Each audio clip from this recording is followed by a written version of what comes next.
ক্ষতিগ্রস্ত হচ্ছে কারা? মূলত হচ্ছে দেখবেন যে নিম্নভূমিতে কারা থাকে।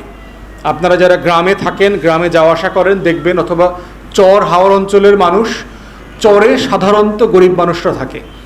বাংলাদেশের এই যে হাজার হাজার চর জেগেছে, সাধারণত ভূমিহীন কৃষকরা ওইসব এলাকাতে বসবাস করে, যার জমি নাই থাকার, তার অথবা আপনার বাসস্থানের জায়গা নাই, কৃষি উৎপাদন করবার মতো কোনো জায়গা নাই, তারা চর অঞ্চলে থাকেন। এবং যেহেতু বন্যা হলে পানি বেড়ে গেলে এই চরের মানুষজন, চরটা প্রথম ডুবে যায়, অতএব চর অঞ্চলের গরিব মানুষগুলো বেশি ক্ষতিগ্রস্ত হয়। এবং বারবার দেখবেন একই মানুষ, একই ঘরটা, একই বাড়িটা, একই গ্রামটা বারবার ডুবে যায়। এবং দেখবেন এই মানুষগুলো বছরে 3 বার 4 বার 5 বার 6 বার পানিবন্দী হয়ে যায়। এবং এর সাথে যোগ হয়েছে আপনার মানে নদীর যে পার, এই পার ভেঙে যাওয়া, পার ভেঙে গিয়ে গ্রামের পর গ্রাম তলিয়ে যাচ্ছে, মানুষ ভূমিহীন হয়ে যাচ্ছে। সচ্ছল মানুষ, যার 20, 30, 50 বিঘা জমি ছিল, সেই মানুষটা গরিব হয়ে গেছে। খুলনা সাতক্ষীরা অঞ্চলে দেখলাম ঘেরের মালিক কোটিপতি ছিল, সেই মানুষটা এখন তার ঘরে কোনো খাবার নাই, যার কোটি টাকার সম্পত্তি ছিল সব পানিতে চলে গেছে। কিন্তু বাংলাদেশ সরকারের, বাংলাদেশ এই রাষ্ট্রের এই কষ্টগুলো নিয়ে কোনো মাথা ব্যথা নাই।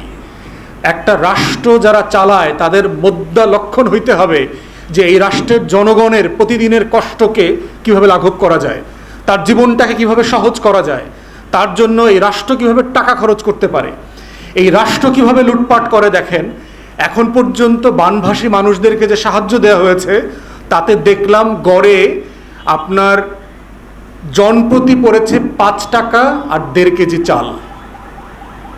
বিভিন্ন জেলা প্রশাসককে এই লুটেরা দখলদার সরকার যে পরিমাণ টাকা ভিক্ষা দিয়েছে, তাতে জনপ্রতি বানভাসী, বন্যায় ক্ষতিগ্রস্ত, ডুবে যাওয়া মানুষ জনপ্রতি পেয়েছে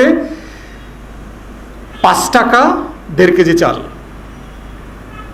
এখন চিন্তা করে দেখেন, গত কয়দিন আগে যে পদ্মা সেতুর সমাপনী শ্রাদ্ধ করলো 5 কোটি টাকা খরচ করে, ওর বাপের টাকা এগুলো।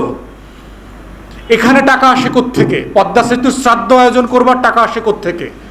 মতিউর বেনজিরের ফ্ল্যাট বিক্রি করার টাকাগুলো দিলেও তো আরো বেশি টাকা পাইতো। আজিজের জমি বিক্রি করে দিচ্ছে না কেন এখনো? প্রত্যেকটা ডিপার্টমেন্ট বাংলাদেশে চোর বাটপারের আখড়ায় পরিণত হয়েছে। এই চোর বাটপারদের 100 টাকা ধরে টাকা লুট করে সরকারের পক্ষে নিয়ে দিলেও তো আপনার বন্যা দুর্গত মানুষগুলো বাঁচত। ভিক্ষাও তো মানুষ 5 টাকা ভিক্ষা দেয় না 2024 সালে, কোনো ভিক্ষুকও 5 টাকা ভিক্ষা নেয় না।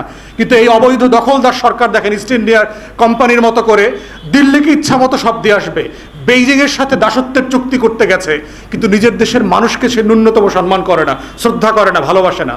তাকে সে 5 টাকা 10 টাকা দেয় ভিক্ষা। এই হচ্ছে বাংলাদেশ। অতএব আমরা বারবার বলেছি যে কোথায় বন্যা হবে এইটা আপনি ডিসেম্বরেও জানবেন।